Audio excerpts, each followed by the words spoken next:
Okay, so you deposit $2,000 each year into an account earning 2% interest compounded annually. How much will you have in the account in 35 years? I'm going to do this problem using the formula, and then I'm going to do it using, show you how to use your TI83 or 84 calculator if you have one. So the formula we're going to use is the amount equals the D, which is your deposit, 1 plus R over K. R is the rate, K is the number of compoundings, K times T minus 1. And I'm going to add another, if you notice we have, this is actually a set of parentheses. And so we're going to close that set of parentheses there, and that's all divided by R over K. Okay, so, and if you're wondering what kind of formula this is the annuity formula for when you make a deposit.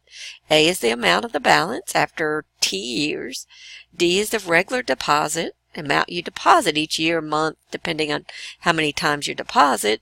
R is the annual interest rate, and K is the number of compoundings. Now, depending on where you look, a lot of times this is in, same thing, number of compoundings.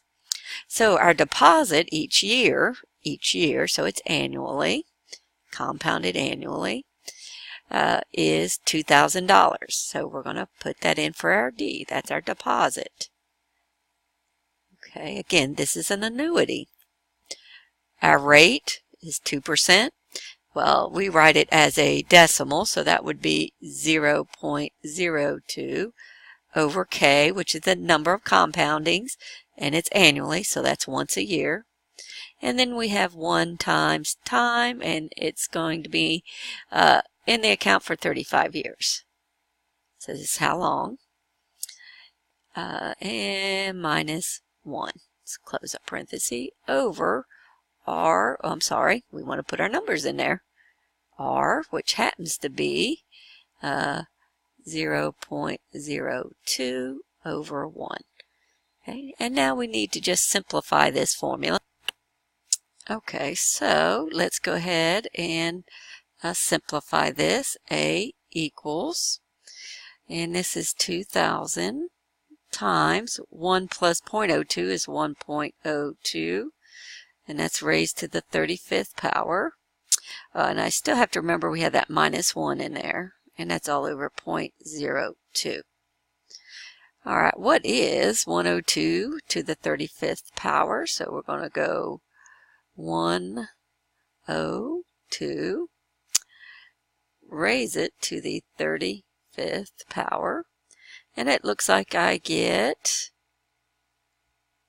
if I can get it to enter for me, there we go, 1.999889553.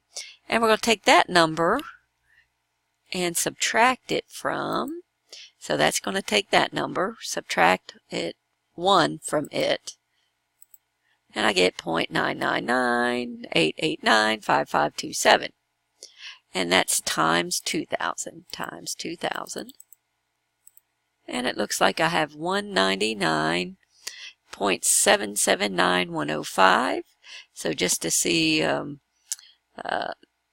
that's our numerator, and then I need to divide it by 0.02 and hit enter.